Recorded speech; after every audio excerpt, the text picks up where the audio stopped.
પરમ પૂજ્ય દેવ સ્વામી, પૂજ્ય બાપુ સ્વામી અને આજનું નિમિત્ત આપણને સૌને અહીંયા એકત્ર કર્યા છે અને ધર્મ અને સંપ્રદાયનું ગૌરવ પૂજ્ય નરોત્તમ સ્વામી, સૌ સંતો, હરિભક્તો, હમણાં જ કહેવામાં આવ્યું કે બાકીના 46 વર્ષ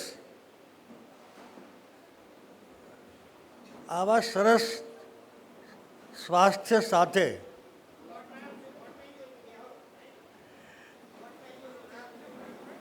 જે સ્વામીએ આ વાક્ય કહ્યું છે એમાં હું નીચે સહી કરી દઉં છું. મારી અને અમારા અહીંયા એક પાત્ર એવું છે કે જે 2 in 1 છે. કોઈ ના સમજ્યું? બધા સમજી ગયા? બોલો. ડીકે સ્વામી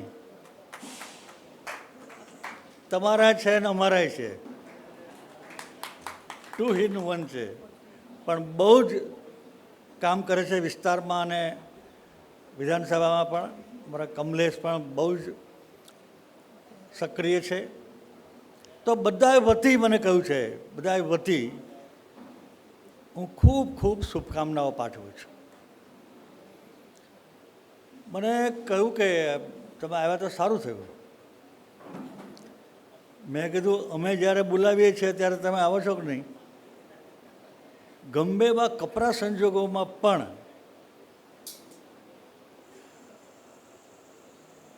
અમે જ્યારે બોલાવીએ ત્યારે ત્યાં પૂજ્ય નરોત્તમ સ્વામી અને આપ સૌ. હમણાં જ એક ખરાબ પ્રસંગે પણ રૂપાણી પરિવારને સાંત્વના આપવા માટે અમે બોલાયા તો આપ સૌ આવ્યા. એવી રીતે અમારા કોઈના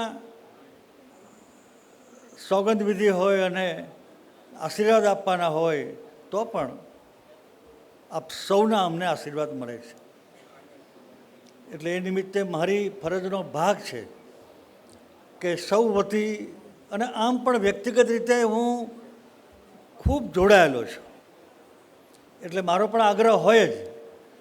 અને પરમ દિવસે સ્વામીનો ફોન આવ્યો કે આવી રીતે છે ને તમે આવો તો સારું, અમને ગમશે. મેં કીધું તમને તો ગમશે પણ અમને ગમશે, અમે આવીએ એટલે. પણ આપ સૌને આ નિમિત્તે મારા મનમાં 2-3 વાતો છે. શુભેચ્છા પાઠવી ઉપરાંત આદિવાસી વિસ્તારમાં જે નરોત્તમ સ્વામીનું કામ છે એ ખૂબ સરાહનીય છે. અઘરું કામ છે પણ છતાં ખૂબ પ્રેમથી કરે છે. હજુ પણ આ જ કામને અનુસૂચિત જાતિ વિસ્તારમાં ઊંડાણ સુધી કરવાની જરૂર છે. આપણી સામે જે લોકો આપણને મિટાવવા માટે આંતરરાષ્ટ્રીય લેવલે જે કામ કરે છે ને, એ તો ખૂબ આર્થિક સંપન્ન છે અને આપણને બધાને મિટાવવા માટેના પ્લાન અહીંયા લઘુમતીના નામે, ક્યાંક બહુમતીના નામે, એટલે જે પોતાની જાતને હિન્દુ કહેવડાવે છે. મારી આપ સૌને નમ્ર પ્રાર્થના છે, એ અનુસૂચિત જાતિ, દેવી પૂજક, દલિત, આદિવાસી અને લવ જેહાદ, આ બધા માટે આપણે સાધુ તરીકે અને સંસારી તરીકે અને સરકાર બધા ભેગા થઈને ખૂબ જરૂર છે. કોઈ ભલી ભોળી ગરીબ દીકરીને પોસલાવવામાં આખું આયોજન છે, એની સામે આપણને ખબર પણ નથી. એવા સંજોગોની અંદર સમાજ અને સંતગણ પોતાનાપણું લાગે મંદિર આવવામાં, કોઈ આદિવાસી હોય કે કોઈ અનુસૂચિત જાતિનો દલિત દેવી પૂજક હોય તો, અને જ્યાં જ્યાં આપ સૌએ કામ કર્યું છે ત્યાં ચોક્કસ પરિણામ આવ્યું છે. પણ હું ખૂબ લાંબા સમયથી જાહેર જીવનમાં છું એટલે ધ્યાનમાં આવ્યું છે, અને કહેવાનું મન એટલા માટે થાય છે કે ખૂબ કર્યું છે એના કરતાં ખૂબ વધારે ગરીબ ઝૂંપડપટ્ટી વિસ્તારમાં સંપ્રદાય માટે, ધર્મ માટે કામ કરવાની ખૂબ જરૂર છે. હું વ્યક્તિગત રીતે આપને કહું એ પહેલાં મારે તો કરવું જ જોઈએ. આપના સૌના ચરણોમાં વંદન સાથે 14મી એપ્રિલ બાબા સાહેબ આંબેડકર જયંતિ, એ દિવસે હું આખો દિવસ સવારનો નાસ્તો, બપોરનું ભોજન, દરમિયાનની ચા, એ બધું જ મારા વિસ્તારમાં અનુસૂચિત જાતિ દલિત વિસ્તારમાં જ કરું છું.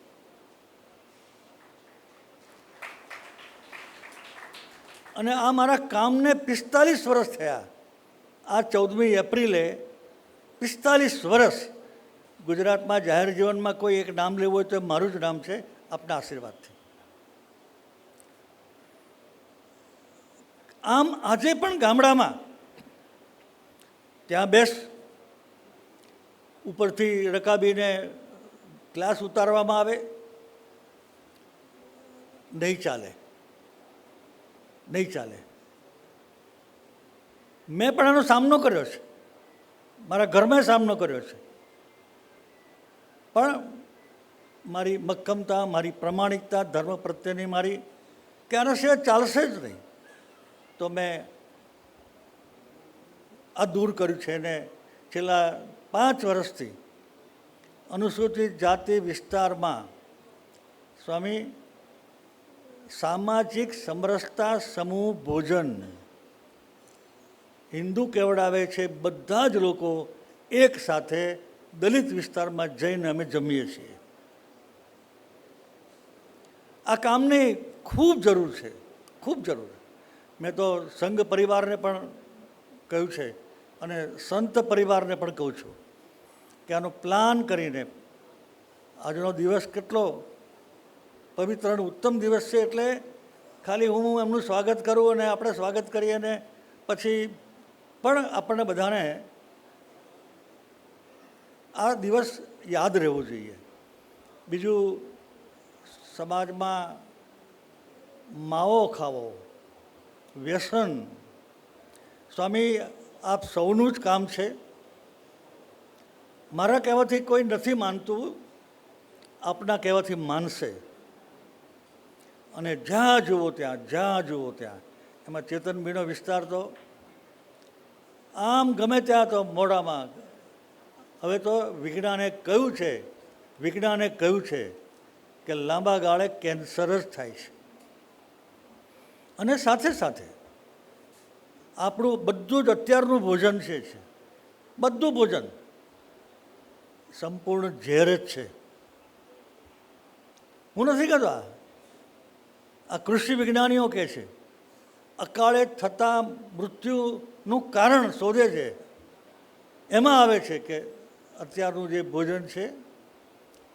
અને હું તો કૃષિ મંત્રી પણ રહ્યો છું એટલે મને એ વાતમાં પણ રસ છે.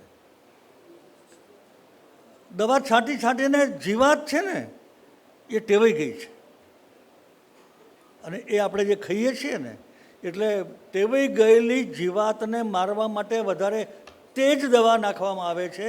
અને એ શાકભાજી આપણે ઘરે લાવીને ધોઈને આપણે ખાઈએ છીએ. આ બધી સામાજિક સમસ્યાઓ હું તમને કહું છું. માન્ય ગવર્નર સાહેબ, રાજ્ય સરકાર પ્રાકૃતિક ખેતી માટે ખૂબ કામ કરે છે, પ્રચાર કરે છે. આ બધાના પ્રયાસોથી સ્વામી 9.5 લાખ ખેડૂતો આજે કેમિકલ ખાતરના ઉપયોગ સિવાય આપણા માટે શુદ્ધ ધાન, શાકભાજી, ફળફળાદી ઉત્પન્ન કરે છે. હવે જો સમાજ, ઉપભોક્તા, ખાનાર જો એને ખરીદ નહીં કરે તો મારો ખેડૂત નિરાશ થઈ જશે કે મને ભાવ નથી મળતા. અને આ કોઈ માટે નથી, કોઈ માટે હોય તો એ માત્ર માણસ માટે છે, માણસ માટે છે. આ બધી સમસ્યાઓનો પણ માત્ર સરકાર વિચાર કરે એવો એક આપણો સ્વભાવ થઈ ગયો છે.